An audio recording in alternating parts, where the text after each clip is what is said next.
quand on parle de Mamadou Seck il faut y a des choses yoo xam vraiment bëgg naa ko préciser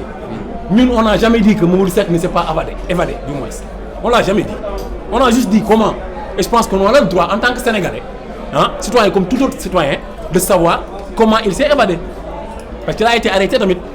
ñun loolu la ñu wax parce que ñun doomu Sénégal bu nekk bu amee problème suñu devoir la ñun càmbar ko lijjanti ko parce que injustice la ñuy bañ. parce que évidemment yow def nga pavillon spécial ba. waaw conditions yi maanaam détention yi foofu noonu. c'est restreint c'est pas facile nga évader wu foofu en étant malade loolu mooy question bi nga xamante ne ça trouble l'esprit des Sénégalais beaucoup de Sénégalais. moo tax biñ ne dafa évadé ñun dañu taxaw ñu ne. ñun gëmuñu dafa évadé léegi ñun dañ ne ñu on veut plus d'éclaircissement par rapport ak évasion boobu ñu bëgg a gëmloo loolu moo indi coow li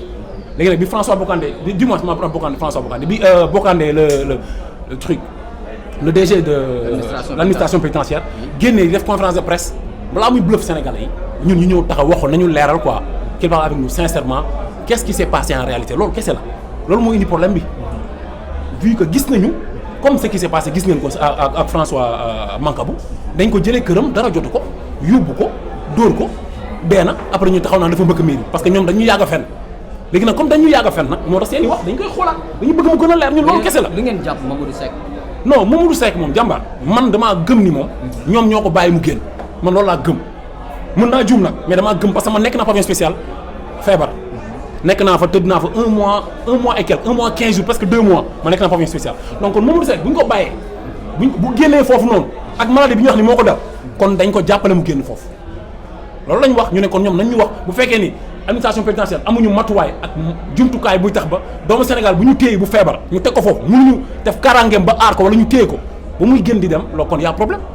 ñun loolu moo tax ñu gën di ñaxtu parce que bëgguñu aussi Sénégalais yi di dund lii tamit qu'on se dise la vérité xëy rek jàpp nañ ko jëlee nañ ko këram dóor nañ ko deena wala génn mais loolu du yoon tamit Sénégal du ñu ay pigeon ñun loolu rek moo tax ñu indi ñëw loolu moo ñu indi ñu teew fépp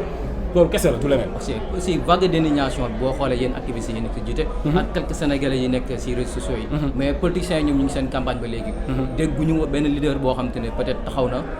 def déclaration wala mu def benn tweet wala benn post Facebook buy dénoncer torture yi am ci biir kaso bi récemment ak décès wu kii Mancabou. c'est vrai politique moom soo bëggee dégg dëgg man politicien yi mënu ma ci sori quoi. man je pense que si vraiment vous avez des questions moom ngeen dem ngeen laaj ko politiciens yi man politiciens yi moom bu fere nga ñoom mooy ñeenti lijjantiwuma leen sax parce que man on a compris que ni au fait Sénégal ñoru leen quoi man xaaruma benn politicien ci li may def ñun li ñuy def on le fait pour le peuple waaw pour le peuple et par le peuple loolu kese la donc ñun utuñu position utuñu dara li ñu bëgg mooy sénégalais yi am ñu leen xeexal léegi nag li ñu dimbali peuple sénégalais bi man leen koy wax en tant qu'activiste mooy ñu jëkk politiciens yi tege leen nee ndax ku ci dee mbaa ñu dóor la mbaa ñu lay kii ñoom duñu taxaw di la lijjanti seen bopp la ñuy lijjanti donc na peuple bi jug gérer seen Sénégal seen bopp loolu rek mooy message aussi. ma dernière question boo xoolee décès yi am ci garde à vue bëri du Mancabou rek bëri na trop yenn yu bëri enquêtes yi du jàll fenn après dañuy toog cooko benn un mois mu jeex ça on passe à autre chose tey jii concrètement la communauté Mankagne ak yenn activistes yéen ñi yëngu carrément concrètement yenn action la ñu war a mën a ba bii ñu mën a am ay réponses yu significatives par rapport ak état bi. non si nguuru Macky Sall 27 personnes dee nañ ci arrestation torture dafa dugg fee génn na fay dee na jeex na mais les gens pensent que au fait en réalité que loolu du am suite quoi du am suivi mais non loolu mënul nekk